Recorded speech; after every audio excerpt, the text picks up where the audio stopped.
Hello, everyone. Can prayer really change situations, or is it just a religious habit? नमस्कार साथीहरू, आजको विषय छ प्रार्थनाको शक्ति।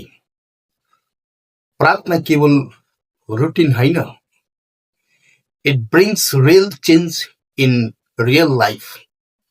बाइबलमा परमेश्वरको वचन मर्कुस 11:24 ले भन्छ, whatever you ask in prayer, believe that you have received it.